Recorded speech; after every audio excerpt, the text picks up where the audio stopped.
Problem number 8, we were given two functions, and of the two functions, what we want to do is we need to build composite functions. So they tell us that f of x is going to be, for problem number 8, x squared. So f of x is equal to, or I'm sorry, x cubed.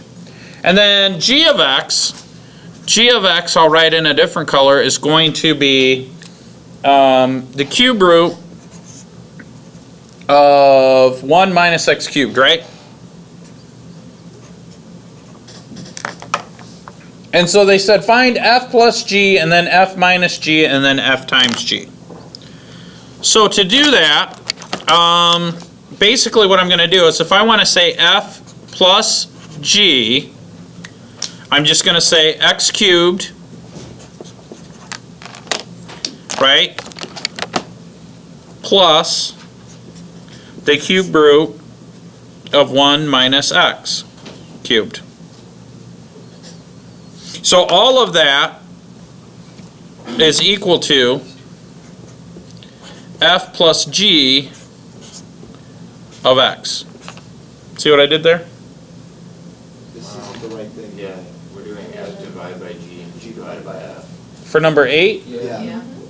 1 through 4. Oh, I'm sorry. I looked at the direction. Oh, okay. Well, just so you know, we'll leave that in the video just so you know. But yeah. So now if we want to do, I'm sorry, the directions say f divided by g, but that would be the same thing. So what I would do here is I would say f on top, which would be x cubed on top.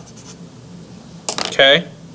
And then on bottom I would do the cube root of 1 minus x cubed. All right. And now sometimes what we want to do is there's a thing with like square roots and cube roots. If it was a square root, we would want to rationalize the denominator, right? Because there's certain situations where we might want to address the thing. But for right now, that's all we do. We just plug in f of x on the top and g of x on the bottom. And what I'm doing right now is I'm checking in the textbook to see if they wanted us to address that, rationalizing the denominator. You could do that with a cube root too if you want to. Normally you don't need to though, but unless they specify it. Yeah, so here they did specify it. Okay, so they said we don't want, so the second part of the question is the domain thing, right? So to calculate the domain for this, we got to think about the domain restrictions. Now, it's a cube root, so we can take the cube root of a negative number. Do you guys know that? Yeah, you do now. Okay. Well, like, okay, so think of it like this. If I have negative 1 cubed, what is that? Well, that is negative 1 times negative 1 times negative 1, which is actually negative 1. So what is the cube root of negative 1? Negative 1. That only... What do you mean? It's a cube root. Yeah. So it's a cube root, but yeah, it's an odd root. It's an odd root. So we can take odd roots of negative numbers, we just can't take even roots of negative numbers. Because if I were to do negative 1 squared, that would always be a positive number. Whatever I plug in here, when I square it always becomes positive. So cube roots have no imaginary numbers? That's right. The imaginary number thing only applies to even roots. Yes, question? So if you have a cube root, then you, whatever, if it's negative or positive, whatever it is inside the cube root, you're not going to have equals positive or negative. It'll just be whatever. Yeah, it may be negative, it may be positive. It just depends on what we have under the radical symbol. Okay. Yeah, but there's, like he said, there's no imaginary numbers with odd roots. So if I were to take the 5th root, the 7th root, the 33rd root, any odd root, because there's no restriction on that, we don't have to worry about it too much. But go ahead. So you wouldn't have like equals plus or minus? No, that only occurs with even roots, right? Because, and the reason we do the plus or minus and we're worried about negative numbers is that 1 squared is equal to 1 and negative 1 squared is equal to 1. And if I were to change this to any even number, because it's even, you'll have a negative times a negative. So the negatives always cancel out. When you pair the negatives, they always cancel out. Here, I'm always left with one extra negative. Do you guys see what I'm saying?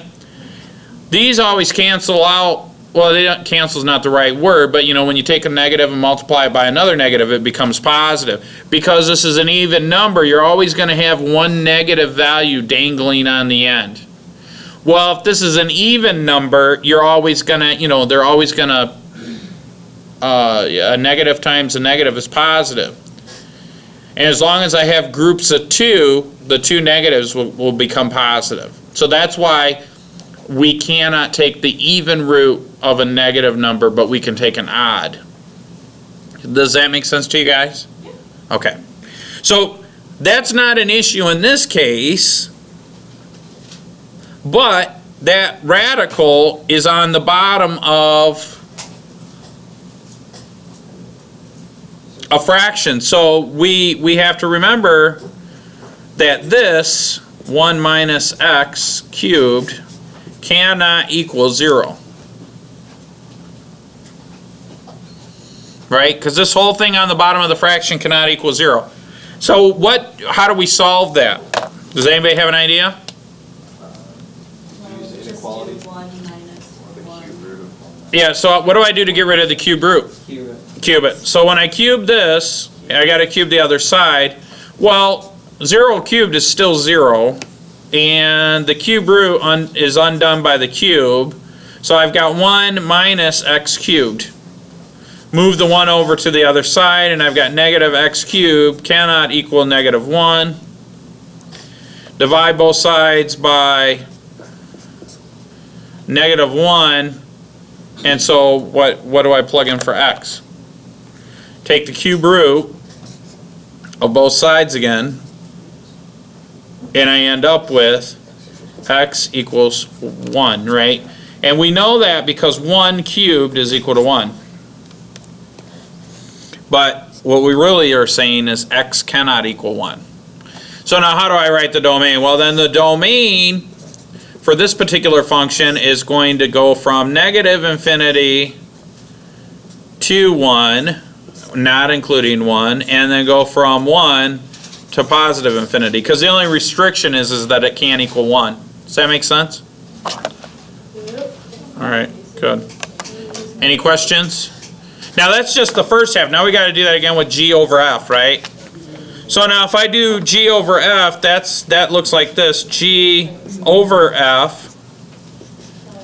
And then for this one it's a lot easier because I've got the square or the cube root of 1 minus x cubed. That's my g term. And then my f term is just going to be x cubed. So in this particular case, when I want to think about the domain, totally different scenario, this cannot equal 0. Well, x cannot equal 0, right? Because if I take the cube root of this and I take the cube root of this, 0 cubed still equals 0. These undo each other, and I'm left with x cannot equal 0. So the way that we would write that domain would be from negative infinity to 0. Do we include 0 or no? No. And from 0 to positive infinity. Does that make sense? All right, good.